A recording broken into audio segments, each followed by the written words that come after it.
Salam sejahtera dan kita bersyukur sebab kita dapat berjumpa lagi dalam bacaan harian. Bacaan harian kita hari ini bertajuk satu ayat telah mengubah hidup saya. Mari kita berdoa. Oh Tuhan, Bapa kami yang bertakhta dalam kerajaan surga, terima kasih karena firman Tuhan yang memimpin kami dalam kebenaran dan telah mengubah hidup kami.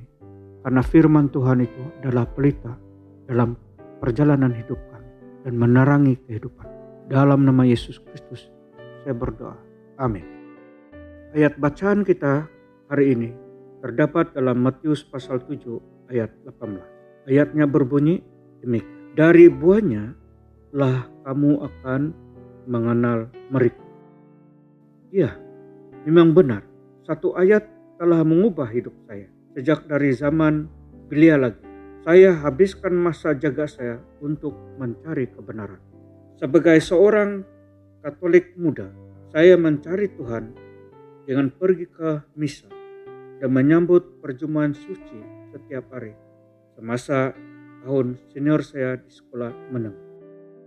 Tidak menemukan kepuasan rohani, saya menghabiskan 4 tahun seterusnya mencari kebenaran dalam falsafah dan break eksperimen dengan gaya hidup era akhir 60-an. Kebenaran mulai jelas dalam hati saya apabila seseorang telah memberikan saya sebuah Alkitab. Dan Tuhan telah memimpin saya ke gereja Masihi Advent hari ke-7 di bawah umur 20-an saya. Apabila seseorang telah menjadi anggota gereja percaya, akan ada masa yang membingungkan apabila berhadapan dengan berbagai ajaran, gaya hidup, dan struktur institusi, bahkan singkatan yang digunakan. Saya sering memberitahu orang, masa yang diambil oleh anggota baharu untuk biasa dengan gereja Masihi Advent hari ke-7 adalah sekurang-kurangnya 3 hingga 5 tahun.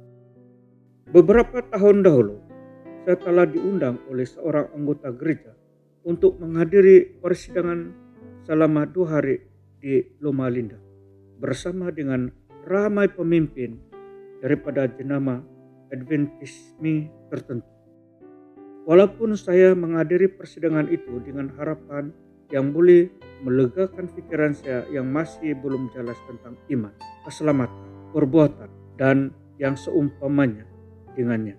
Namun saya pulang dengan kebingungan yang lebih daripada sebelumnya.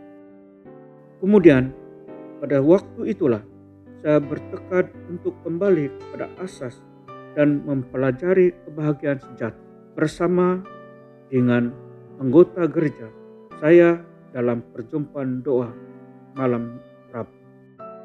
Setiap minggu saya akan membina soalan-soalan untuk dikaji yang diintegrasikan dalam teks, dan ini akhirnya menjadi sebuah buku kerja. Kami belajar dengan kadar yang perlahan dan kami mengambil masa selama 6 bulan untuk menghabiskan pelajaran kami. Pada masa inilah saya mulai paham dengan lebih jelas dan peranan, kehendak, dan iman serta kehidupan orang Kristen. Lagi pula kehidupan orang Kristen adalah lebih daripada sekadar percaya kepada doktrin-doktrin yang betul. Ini termasuklah hidup dalam kehidupan yang penuh kasih dalam dunia yang tidak mengasihi. Semoga Tuhan membantu setiap satu kita untuk hidup dalam kehidupan seperti itu hari ini. Terima kasih karena Anda semua mendengar renungan harian. Tuhan memberkati Anda semua. Kita berjumpa lagi